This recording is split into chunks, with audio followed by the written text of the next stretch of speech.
What's going on, y'all? It's your boy Alex. Welcome to the best sports channel on YouTube, ran by the best sports bet capper on YouTube. But I just want to talk a little bit about this Sheduer Sanders situation in a video that shouldn't be too long because everybody's trying to make this a race thing. Oh, he dropped it because he was black. He was too black. And that's not why Sheduer Sanders dropped. Sheduer Sanders dropping has nothing to do with the fact that he's black. First of all, the first pick in the draft was black. It was Cam Ward. And unlike Sheduer Sanders, Cam Ward didn't grow up rich. He didn't grow up in the suburbs. All right? And he didn't play no daddy ball. Cam Ward is from the streets. Cam Ward is way more hood than Sheduer Sanders is. I know some of y'all are going to say, it's because he's culturally black. No, it's not. It's just because they don't think Sheduer is that good. Now, there is an element, right, that's there that is social, but it's not that he's black. And I'll get into that at the end of the video. But first of all, let me break down all the reasons that Sheduer actually slid that have nothing to do with him being a black man, all right? Because you guys got to stop using the race card so much. There's only so much you can use the race card before it starts to dilute, guys. That's just the reality of the situation. And for those of you who are going to comment and say, this guy's probably not even black. Yes, I am. It's pretty obvious. You go through videos on the channel. I clearly am. But you can only use the race card so much before it dilutes. Saying that a quarterback didn't get drafted because he's black in the same draft where the literal first pick was a black quarterback is insane. So number one, I want to talk about Kyle McCord real quick. And some of you guys might be like, well, why do you want to talk about Kyle McCord? Well, I'm a fan of Syracuse, right? For college football. I watch all college football, but I like Syracuse. They have a special place for me, right? So I checked out Kyle McCord this season. Kyle McCord this season broke the ACC single-yard season passing record with 4,779 yards. I repeat, he broke the ACC. So not the school record, which he did break the school record, but we're not just talking about the school. He broke the conference, a Power 4 conference passing yard single-season record with 4,779 yards, okay? Now, for those of you who don't know about the ACC, because people like to joke on the ACC nowadays, I don't know why, because the Big 12 is clearly worse, but that's neither here nor there. The ACC has featured quarterbacks the likes of Deshaun Watson, before he fell off messing around with that massage parlor, Matt Ryan, Phillip Rivers was in the ACC, Drake May was in the ACC, Mitchell Trubisky was in the ACC, two-time MVP Lamar Jackson was in the ACC, Jameis Winston was in the ACC. You know, I can keep going on. So my point here is there's been a lot of great pro starter MVP level quarterbacks coming out of the ACC. And Kyle McCord had a better season than all of them last year. Kyle McCord did not get drafted until the 6th round. Despite leading the entire nation in passing yards, he did not get drafted until the 6th round. Despite the fact that they beat 3 ranked teams this year, he did not get drafted until the 6th round. Despite the fact that before he went to Syracuse, he was at Ohio State, and he led Ohio State to an 11-1 record. Where if there was a 16-team playoff last year like there was this year, Ohio State would have made the playoffs. He led them to 11-1 record with their only loss being to Michigan, which is the same team they lost to this season. In the year that they won the championship, they also lost to Oregon, so they actually lost more games this season, but I digress. So he led Ohio State to 11-1 record with wins like at South Bend and stuff like that, put Syracuse back on the map, broke the ACC passing yard record, and didn't go until the 6th round to a team that doesn't even need a quarterback in the Eagles. This draft, and my point of bringing that up is, this is a draft class where the NFL, for whatever reason, whether you agree or disagree with it, did not like the quarterbacks in this draft class. And it didn't just have to do with Sheduer. They did not like Kyle McCord. Will Howard just won a championship. He went way down in the 5th, 6th round too. You know, like Dylan Gabriel, who I'm not a big fan of Dylan Gabriel personally, but that's neither here nor there. He didn't go until like the 3rd or 4th round. Right? Like this just wasn't a draft. Cam Ward was the undisputed number 1 pick.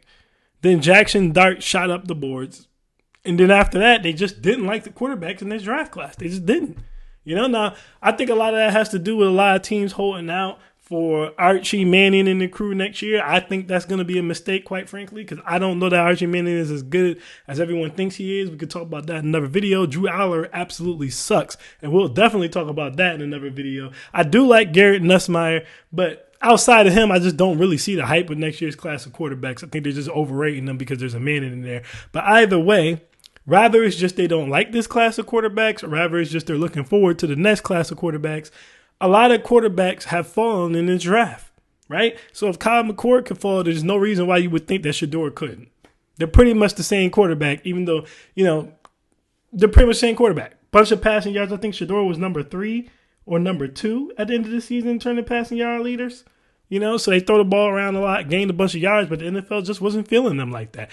I mean, you also got to consider the fact when you're throwing the ball 50, 60-something times a game, they notice that. And the stats kind of become empty to them, versus in the NFL, you're not going to throw the ball 60 times. You'll probably throw it 20 to 30. So how efficient can you be with half the reps? Maybe that's how they're looking at it. I don't know, all right? But this just wasn't a good quarterback draft. Number 2, Deion Sanders was the main problem here. This really wasn't as much about humbling Sheduer as it was about humbling Deion.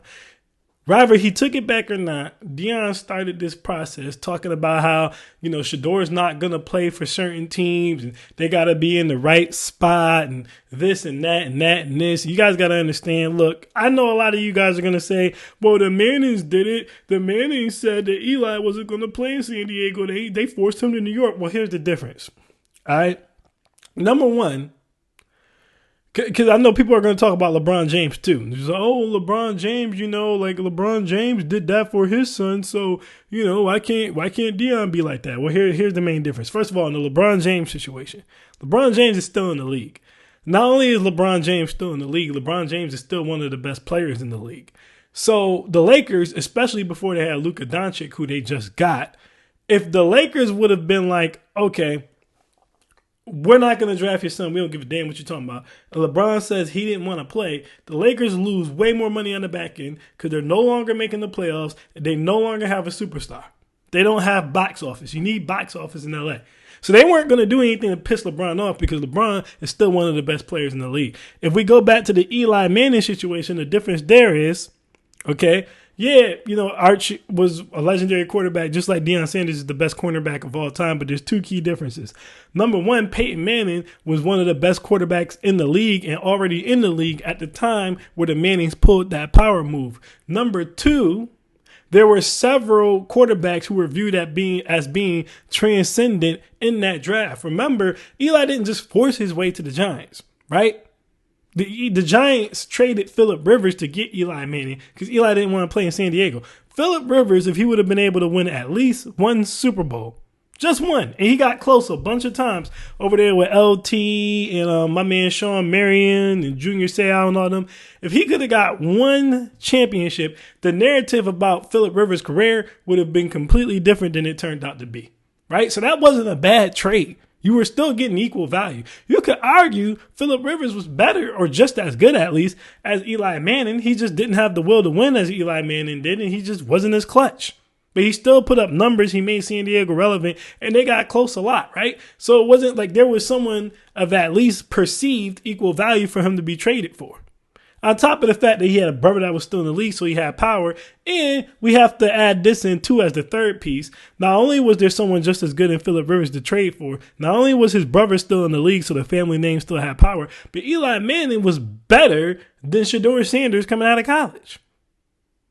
That's just the reality of the situation. Phillip Rivers and Eli Manning were both ranked as prospects higher than I would rank Sheduer. Now, I still had Sheduer going as a first-round pick, but if you showed me the college tape between Phillip Rivers and Eli Manning, then Sheduer Sanders, he wasn't better than either one of them in college. So he just didn't have the cachet, the weight, or the pull, the accomplishments. Remember, Sheduer is a guy who in his entire college career never beat a ranked team, guys. Never, not one time. Wasn't even close. They got smacked every time he played a ranked team. These are the guys you're going to play in the league, So that wasn't the issue with Phillip and Eli.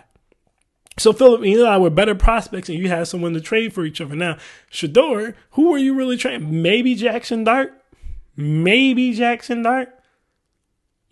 for all that, it's like, man, I could just wait and take Jackson Dart, and Sheduer can just fall since he wants to pick where he's going to play. To me, him and Deion, they overplayed their hands. He was never good enough to decide where he wanted to go. He just wasn't. He wasn't good enough to do all that. Just like he wasn't good enough to have his jersey retired at Colorado. Why would you retire the jersey for someone who never won a bowl game, never qualified for the playoffs, let alone win a playoff game, and didn't break any conference records, just broke one school record? That's it. But it is what it is. So daddy ball, you add in the fact that they're coming in talking about where they are and aren't going to go. They're being brash. He's not going to the combine. He's kind of doing his own thing. Now, again, You could look at people like Marvin Harrison Jr. and be like, he didn't go to the combine, but he was a transcendent talent. Sheduer is a good quarterback. He's not a transcendent talent. You can't cross compare these things, right? Then you look at all that goes along with it. Deion's already kind of trying to control the narrative and call shots. Teams might not have wanted to deal with that. You guys got to realize this about Deion.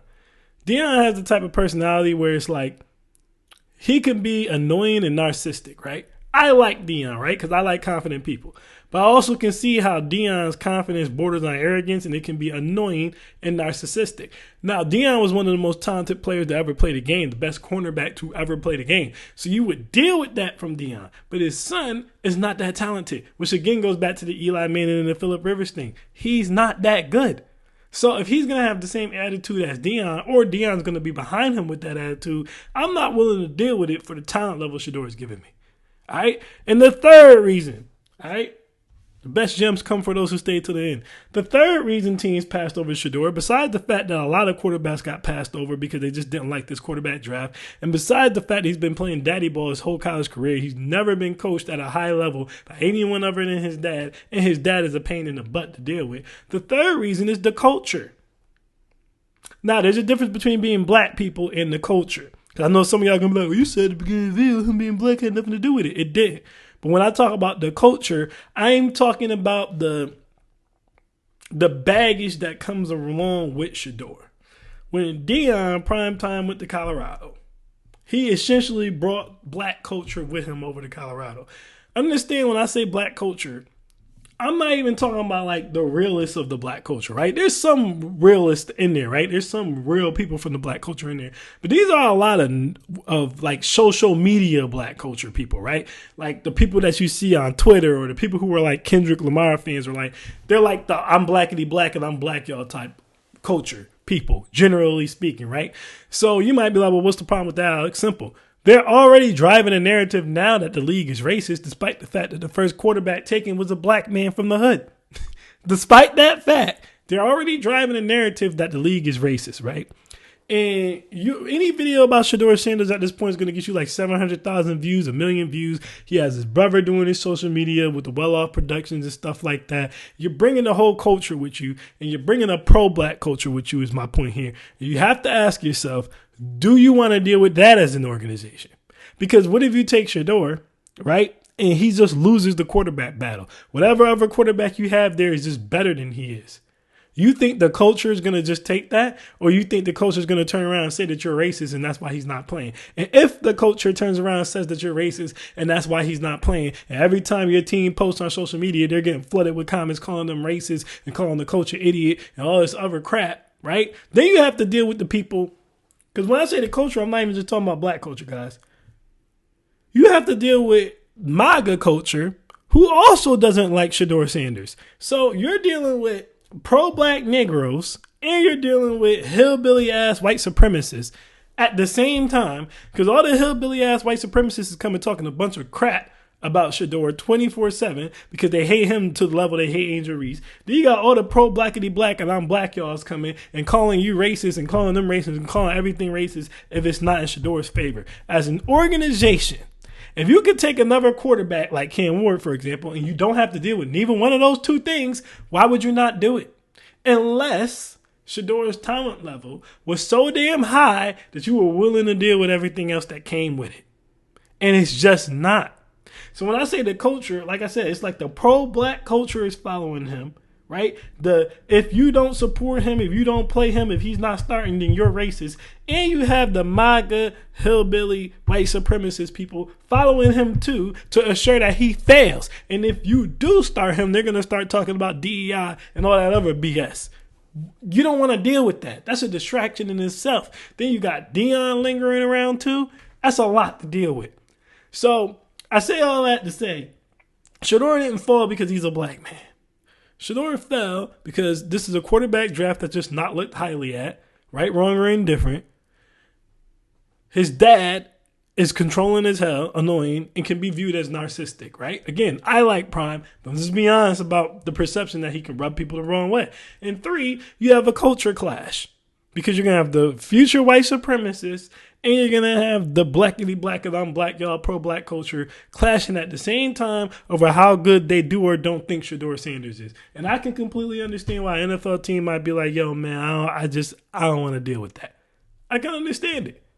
So that's my thoughts on that, y'all. I am Alex, and I am out. Peace.